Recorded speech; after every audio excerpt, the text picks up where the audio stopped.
अलिफ लैला अनाज के व्यापारी की कहानी।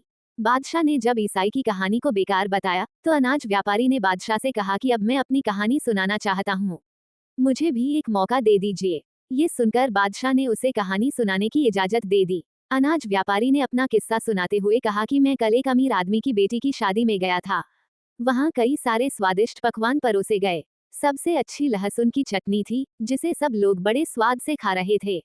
तभी मैंने देखा कि एक आदमी आंखों को झुकाकर खाना खा रहा है और उसकी प्लेट में लहसुन की चटनी भी नहीं थी। उसी समय अन्य लोगों की नजर भी उस पर गई। सभी ने मिलकर उस व्यक्ति से पूछा कि वो लहसुन की चटनी क्यों नहीं खा रहा है। उसने डरते हुए जवाब दिया कि मैं लहसुन की वजह से कई सारी परेशानियां झेल चुका हूँ, इसलिए इसे मैं नहीं खाता हूँ। उसने आगे कहा कि खाना तो दूर की बात है, मैं लहसुन को छूना भी पसंद नहीं करता हूँ। आप लोगों को नहीं पता कि मेरे साथ लहसुन की चटनी के कारण क्या कुछ हुआ है। मैंने सिर्फ इस लहसुन की चटनी के कारण अपनी जिंदगी में काफी दर्द सहा है और बहुत कुछ खोया है। ये सारी बातें सुनने के बाद भी उसके आसपास मौजूद सभी लोगों ने उसे लहसुन की चटनी खाने को कहा।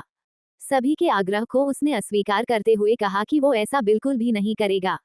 उसी वक्त वहां वो अमीर आदमी पहुंच गया जिसकी बेटी की शादी थी। उन्होंने उस व्यक्ति से कहा कि अब तुम्हें ये लहसुन की चटनी खानी होगी। अगर तुमने इसे नहीं खाया तो मैं इसे अन्न का और अपना अपमान समझूंगा। दुखी आवाज में उस व्यक्ति ने कहा कि आप लोग इतना कह रहे हैं तो मैं इसे चख लूंगा। ये सुनकर वहां मौजूद सभी लोग खुश हो गए। तभी लहसुन की चटनी खाने के लिए उस व्यक्ति ने एक शर्त रखी। उसने कहा कि मैंने प्रण लिया है कि अगर मैं कभी भी लहसुन को हाथ लगाऊंगा या खाऊंगा तो एक खास घास, राख और साबुन से 100 बार अपना हाथ और मुंह धोऊंगा। इस शर्त को वो अमीर व्यक्ति तुरंत मान गया जिसकी बेटी की शादी थी। उसने फटाफट उस खास घास के साथ ही राख और साबुन का इंतजाम कर दिया। अपने सामने सारी जरूरी चीजें देखने के बाद उस व्यक्ति ने कटोरी पर रखी लहसुन की चटनी पर 2 उंगली डालकर उसे डरते हुए निकाला। उसका चेहरा देखने लायक था, उसे काफी पसीना आ रहा था। फिर उसने उंगली से निकाली चटनी को खाने में मिलाते हुए अपनी 4 उंगलियों से खाना उठाया और खाने लगा। ये देखकर सभी लोगों को हैरानी हुई। सबने सोचा कि यह सिर्फ 4 उंगलियों से ही खाना क्यों खा रहा है। सभी ने उससे कहा कि आप अंगूठे का भी उपयोग करके खाना खाएंगे तो आसानी से खाना खा पाएंगे। ये सुनते ही आंखों में आंसू भरकर उस व्यक्ति ने अपने दोनों हाथ खोलकर दिखाए। उसके हाथ देखकर सभी हैरान थे क्योंकि उसके दोनों हाथ के अंगूठे नहीं थे। दुखी आवाज में उस व्यक्ति ने कहा कि हाथ ही नहीं बल्कि मेरे दोनों पैर के अंगूठे भी नहीं हैं। उसके हाथ और पैर देखकर सभी लोगों ने उससे माफी मांगी और कहा कि हमें पता नहीं था कि आपका अंगूठा नहीं है, वरना हम लोग आपको अंगूठे का इस्तेमाल करके खाना खाने को बिल्कुल नहीं कहते। इतना होने के बाद सभी लोगों के मन में हुआ कि आखिर ऐसा क्या हुआ होगा कि इसे अपने चारों अंगूठे गंवाने पड़े।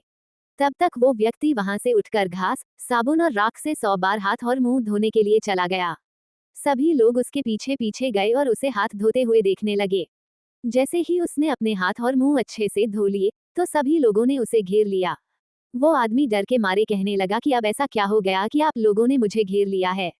तब जिस व्यक्ति के बेटी की शादी थी उस अमीर इंसान ने कहा कि हम सब आपके अंगूठे न होने की बात से दुखी हैं, लेकिन हम इसके पीछे की कहानी जानना चाहते हैं। तभी अन्य लोगों ने कहा कि हाँ, आखिर आपके साथ ऐसा क्या हुआ है कि आपका एक भी अंगूठा नहीं है। आप आराम से बैठकर हम लोगों को अपनी कहानी सुनाएं। हम आपका दर्द बांटना चाहते हैं। इतना सुनते ही उस बिना अंगूठे वाले व्यक्ति ने कहा कि ठीक है, मैं आप लोगों को अपनी कहानी सुनाता हूँ। इसमें मेरी लहसुन की चटनी न खाने और अंगूठे कटने दोनों ही बातें छुपी हैं। इतना कहकर वो खाने की टेबल के बगल में रखी कुर्सी पर बैठ गया और अपने साथ हुए उस किस्से को याद करते हुए कहानी सुनाने लगा। क्या है बिना अंगूठे वाले व्यक्ति की कहानी जानने के लिए इस स्टोरी का नेक्स्ट भाग पढ़ें।